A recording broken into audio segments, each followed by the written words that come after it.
What happens when no rule is announced, no threat is spoken, and no force is applied? Yet every decision feels increasingly limited by something that cannot be pointed to or named. How does a place remove options without ever taking them away? And at what moment does the absence of restriction become more paralyzing than restriction itself? If nothing tells you what not to do, how do you learn what you are no longer willing to try? At first, the absence of rules felt almost reassuring because nothing in the camp resembled the rigid structure the prisoners had expected to encounter. There were no lists posted, no warnings repeated, and no explicit boundaries explained beyond the most basic orientation, which created the impression that behavior would be shaped naturally rather than controlled. This lack of instruction suggested flexibility, and flexibility suggested room to maneuver, even if the long-term meaning of that freedom remained unclear.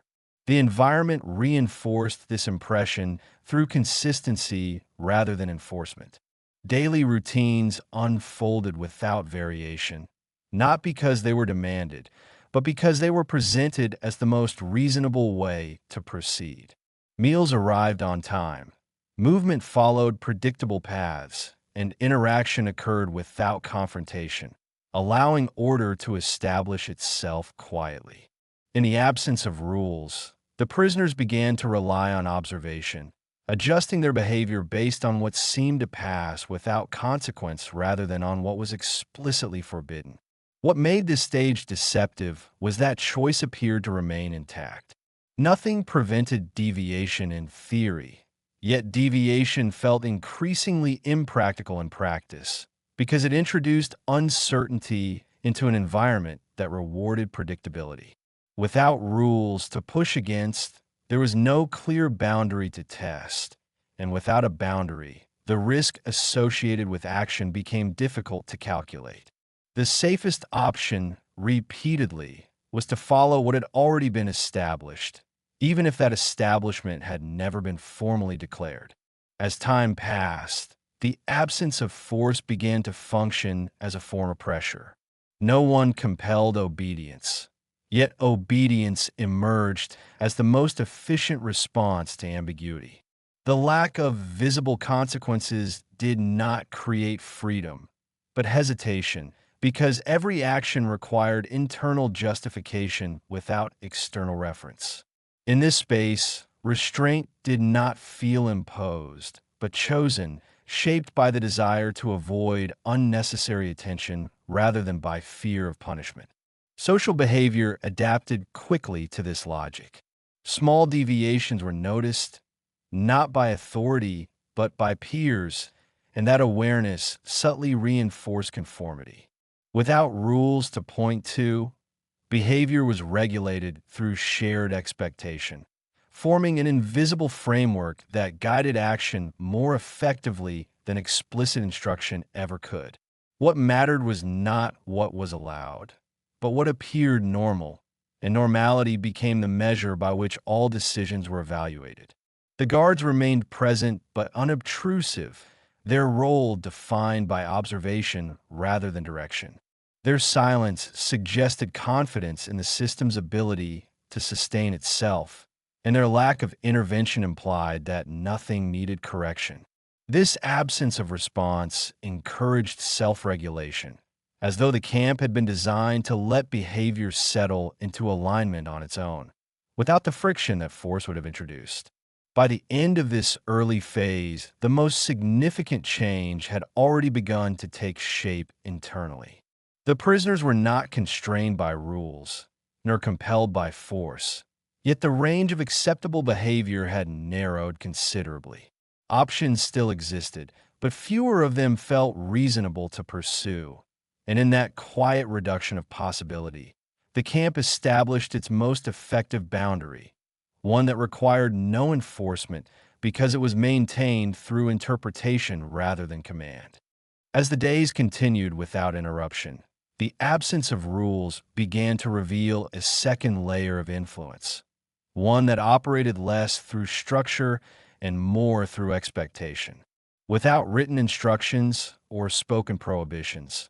Behavior gradually organized itself around what appeared safest rather than what was most logical. Because safety could be inferred from repetition, while logic required testing, and testing carried an uncertainty that no one felt compelled to absorb. What became increasingly clear was that the lack of force did not remove pressure, but redistributed it inward. Each decision, however minor, now required personal assessment because there was no external framework to absorb responsibility. In choosing how to act, the prisoners were forced to evaluate not only what they wanted to do, but how that action might be interpreted, remembered, or quietly noted, even if no one ever acknowledged it openly. This condition encouraged a subtle form of self-surveillance. Men began to monitor their own movements, tone, and timing, adjusting behavior preemptively in order to remain within what felt like an acceptable range, even though that range had never been defined. The absence of correction did not create comfort, but vigilance, because silence offered no reassurance that an action had been harmless, only the hope that it had gone unnoticed. Over time, this vigilance reshaped routine. Paths through the camp became standardized not by instruction, but by habit, as though certain movements had proven themselves reliable through repetition.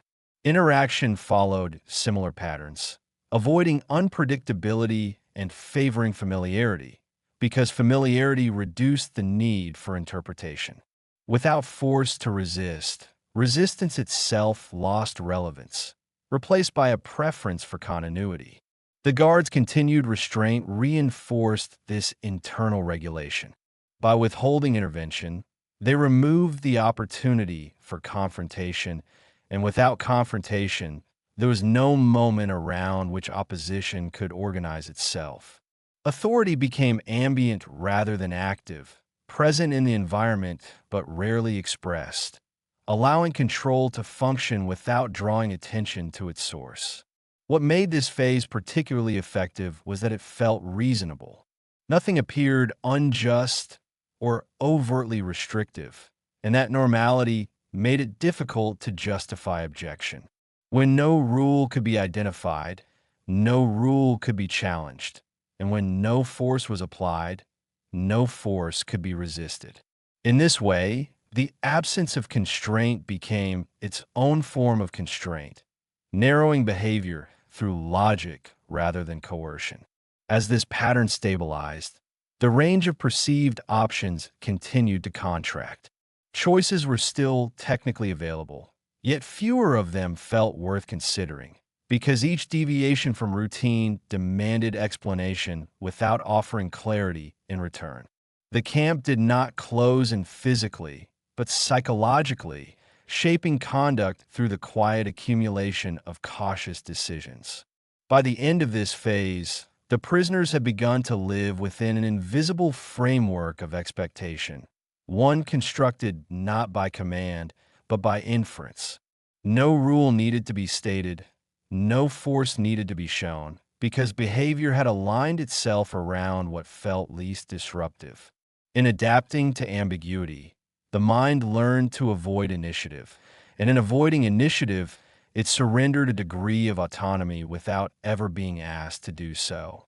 As the framework of expectation settled more deeply into daily life, the camp entered a phase where uncertainty itself became the dominant condition, shaping behavior more effectively than any explicit rule ever could. Because nothing was clearly forbidden, nothing could be clearly permitted either. And in that ambiguity, initiative began to feel increasingly disproportionate to its potential reward. Action no longer promised resolution, only exposure, and exposure carried a weight that most preferred to avoid. The prisoners gradually learned that stillness was interpreted as reliability. Those who moved predictably, spoke minimally, and followed established rhythms drew no attention, while even minor deviations created a ripple of awareness that lingered longer than the act itself. This awareness did not come from punishment or reprimand, but from a knowledge that behavior was being noticed, cataloged informally, and remembered without comment. In such an environment, silence became a form of safety and restraint a form of competence. Without rules to clarify boundaries, the mind filled the gaps with assumption. Each individual began to imagine limits based on fragments of observation, drawing conclusions from what others avoided rather than from what anyone had explicitly condemned. Over time, these imagined limits solidified into personal guidelines, and those guidelines quietly aligned across the group, producing uniformity without agreement. What emerged was not obedience to instruction, but adherence to an unspoken standard that no one had authored. This process encouraged internal dialogue that rarely reached expression. Thoughts were rehearsed repeatedly before being abandoned, not because they were dangerous, but because they felt unnecessary. When nothing compelled explanation, explanation itself became inefficient. The absence of response from authority suggested that interpretation mattered more than outcome, and that perception carried more consequence than action. The guard's continued detachment reinforced this perception. By remaining present yet inactive, they signaled that the system required no correction and that behavior was unfolding as expected. Their silence suggested oversight without engagement, creating the impression that intervention would occur only if something truly unacceptable happened, though what qualified as unacceptable remained undefined.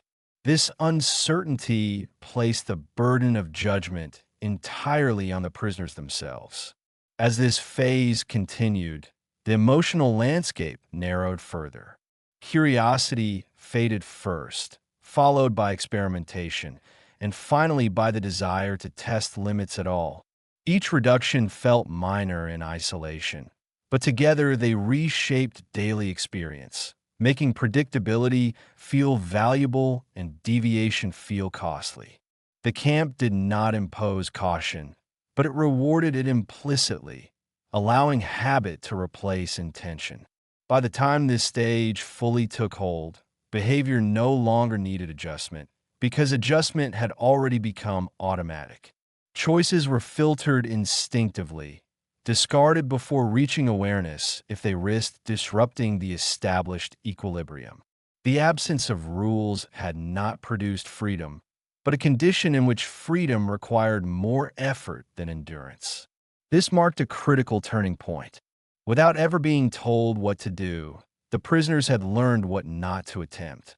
Control no longer depended on instruction or force, because it had been transferred inward, operating through anticipation rather than command. In this quiet transfer of responsibility, the camp achieved its most stable form of order, one that could persist indefinitely without drawing attention to itself, sustained by caution rather than coercion. As this internal framework stabilized, the meaning of choice itself began to change, not because options had disappeared, but because the emotional cost attached to them had increased steadily. What once felt like a simple decision now required justification, anticipation, and a willingness to absorb consequences that could not be clearly predicted. In contrast, remaining within familiar patterns demanded nothing beyond continuation, and that imbalance slowly reshaped how freedom was perceived. The prisoners still recognized, on a rational level, that no explicit barrier prevented deviation, yet that recognition no longer translated into motivation. Possibility existed, but it felt distant and abstract, detached from the immediate reality of daily life.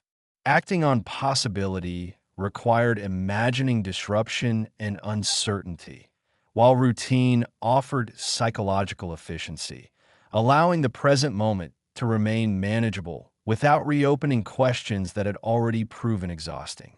This shift did not feel like loss, because loss implies awareness and reaction, and both had dulled. Instead, it felt like adjustment a quiet recalibration of priorities driven by repetition rather than decision. The camp did not demand that ambition be abandoned, but it created conditions in which ambition became impractical, gradually replaced by a focus on stability and emotional conservation. Routine reinforced this transformation with remarkable consistency. Each repeated sequence confirmed that predictability reduced strain, while unpredictability increased it. Over time, the mind learned to associate calm with compliance, not as a moral judgment, but as a practical strategy.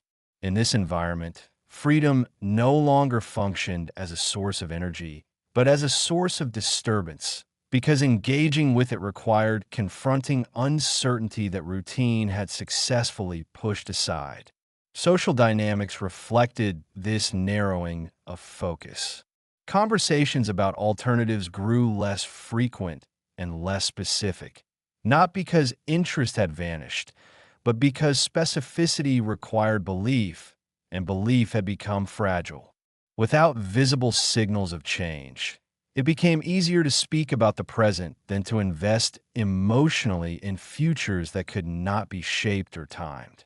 The guards' continued distance further supported this internal shift. Their behavior remained consistent and unreactive, removing any sense of progression toward resolution.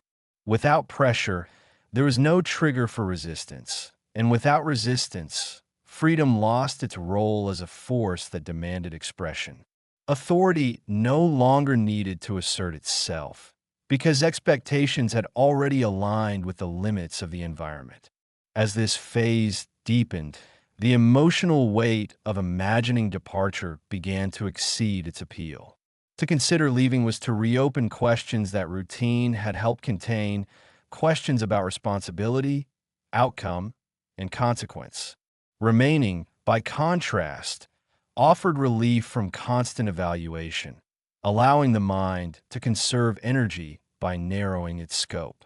In choosing that relief repeatedly, freedom became less urgent, not because it was denied, but because it felt inefficient to pursue.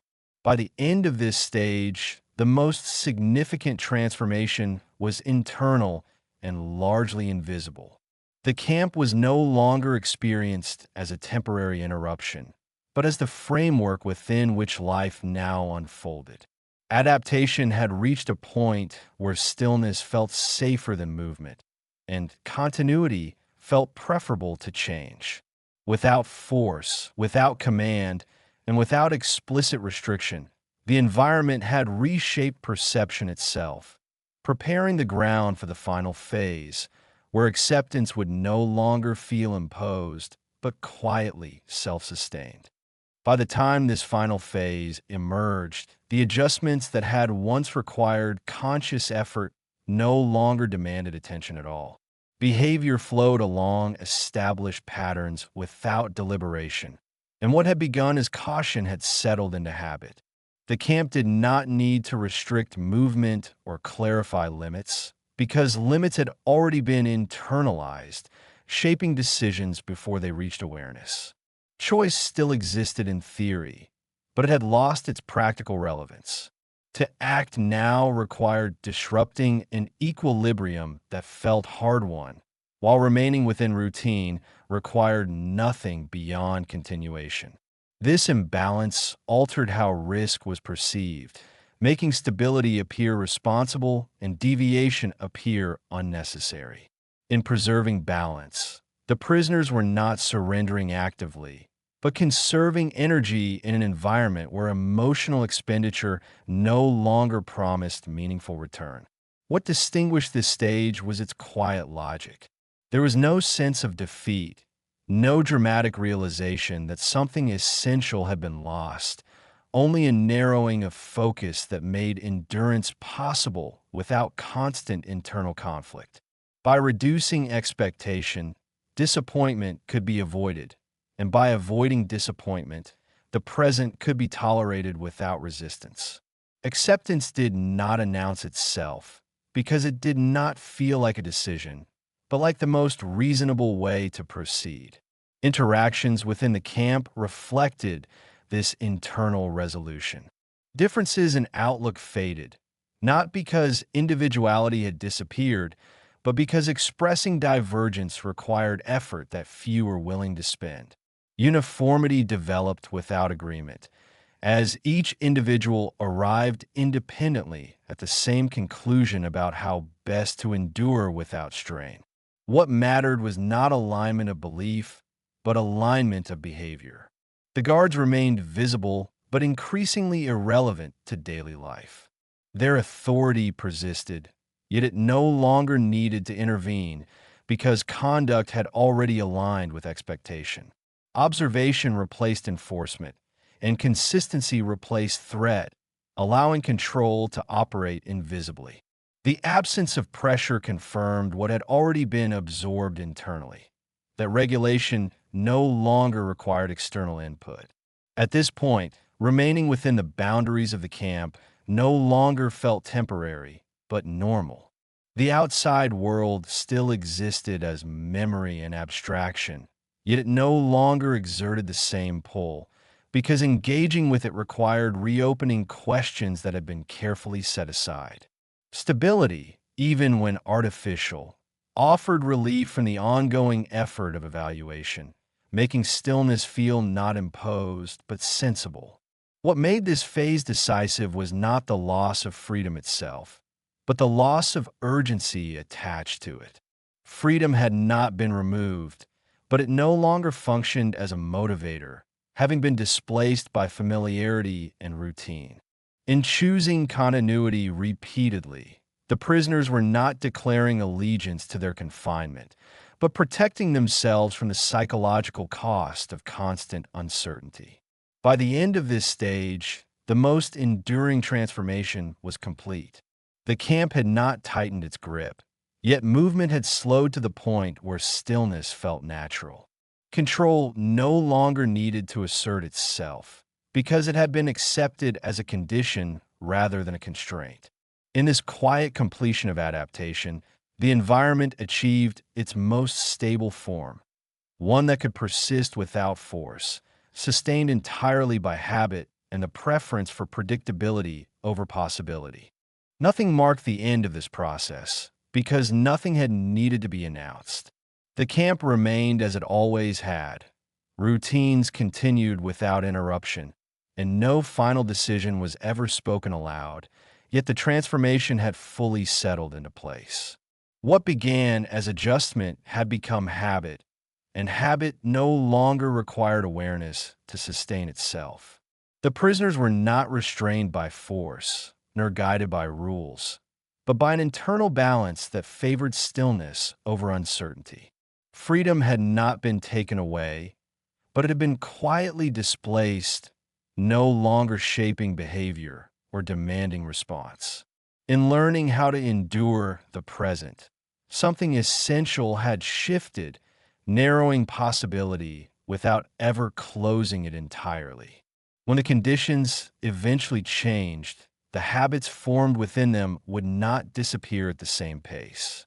And in that delay, in that quiet persistence of restraint, lay the most difficult realization of all: that captivity does not always end when boundaries dissolve, and that the longest confinement is often the one that continues silently, long after nothing remains to hold you in place. If you enjoyed this documentary and want to discover more untold stories from World War II, make sure to subscribe to WWII Chronicle Vault. Your support helps us bring history back to life, one forgotten story at a time.